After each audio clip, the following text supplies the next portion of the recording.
War today, talking about the Vietnam War. Um, we had talked about the escalation of the war during the Franklin Roosevelt administration and how he decided not to run for re-election.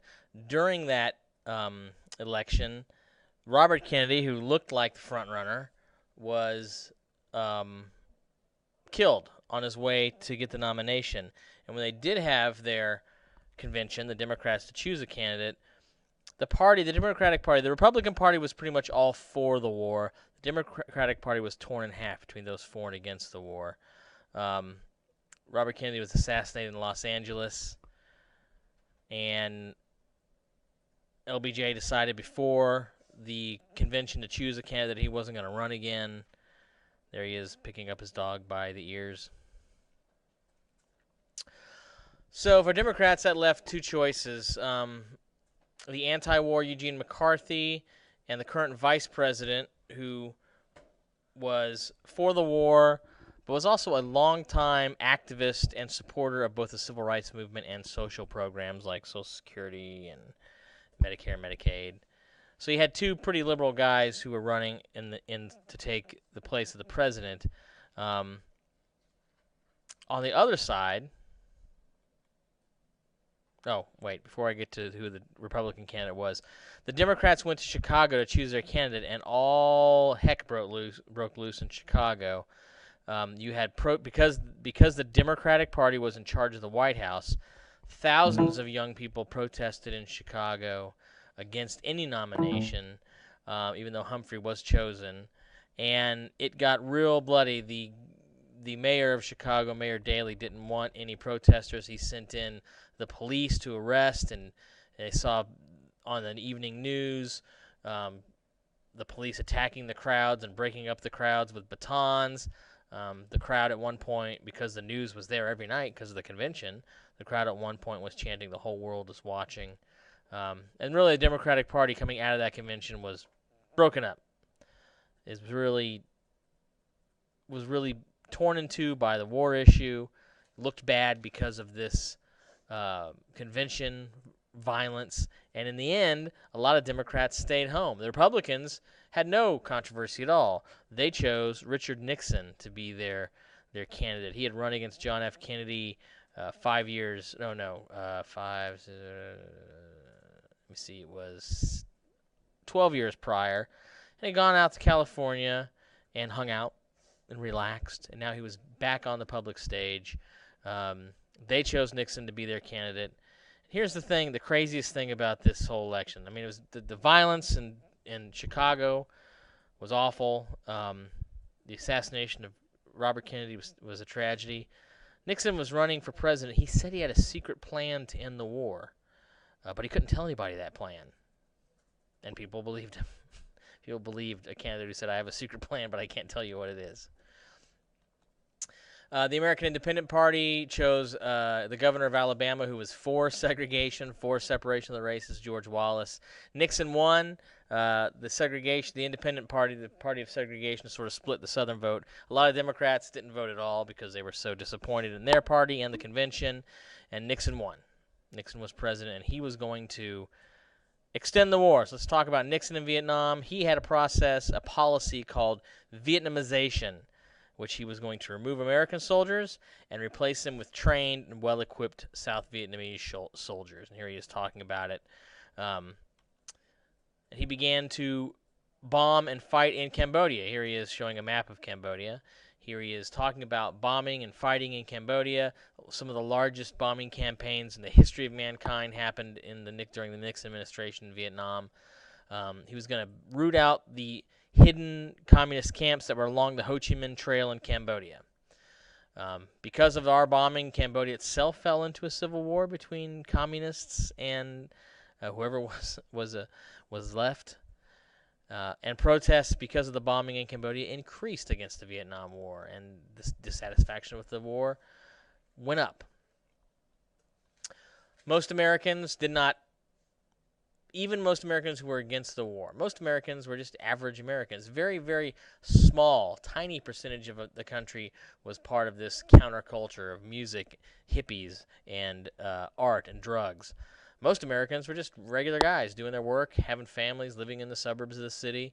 And many held those protesters who really, even the protesters weren't by and large part of the counterculture, but lots of people held those protesters responsible for crime rates that were going up in this country, for the growing drug use in this country, probably, definitely, and for new permissive attitudes about sex. And those all three are somewhat true, not completely true. Nixon called these Americans who were not part of the counterculture and didn't like the counterculture the silent majority.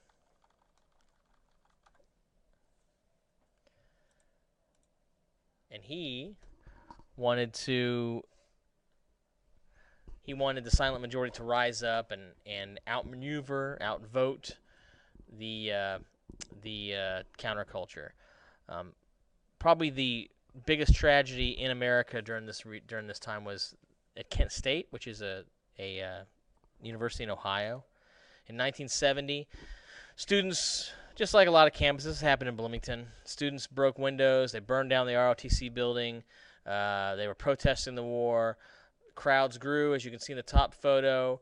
The governor sent the National Guard in, and Kent State's not a huge college. The National Guard came out.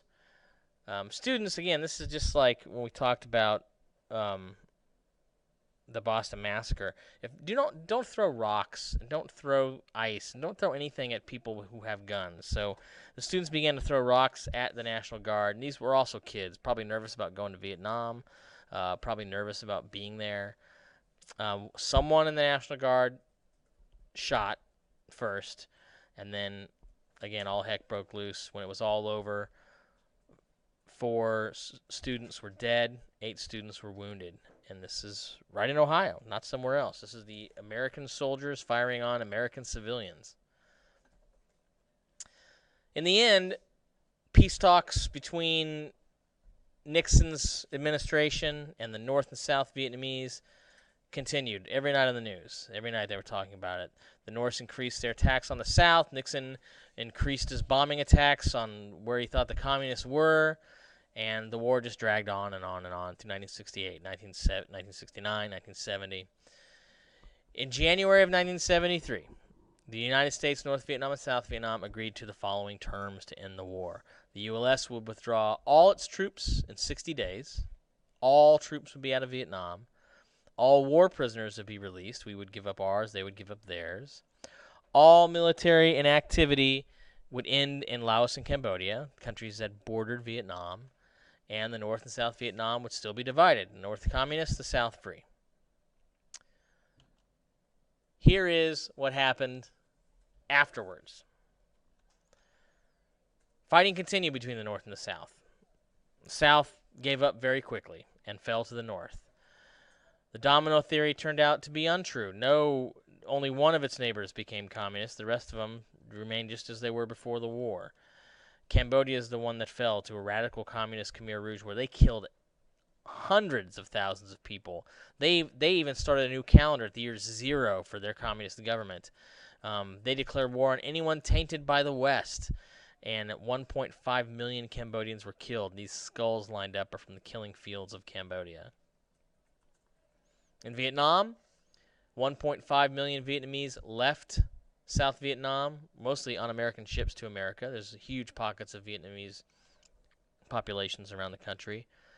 And hundreds of thousands were sent to re-education camps by the communists, which is sometimes tortured and abused.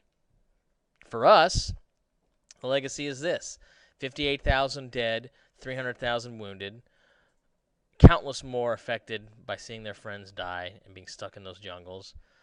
There are still 2,500 listed as POWs or MIAs, prisoners of wars or missing in action, who never came home from Vietnam.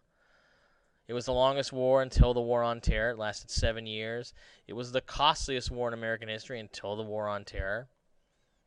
It created, because of the amount of money it cost to fight the war, like the War on Terror, it created an unstable economy, inflation, where the price of the dollar goes down, the price of goods goes up. More bombs fell on Vietnam than on all our enemies: Japan, Italy, Germany, than all of that war. We dropped more bombs on the tiny country Vietnam than all our enemies during World War II. We have no idea exactly how many Vietnamese soldiers died in the war. They did not keep record like we did of those kinds of things.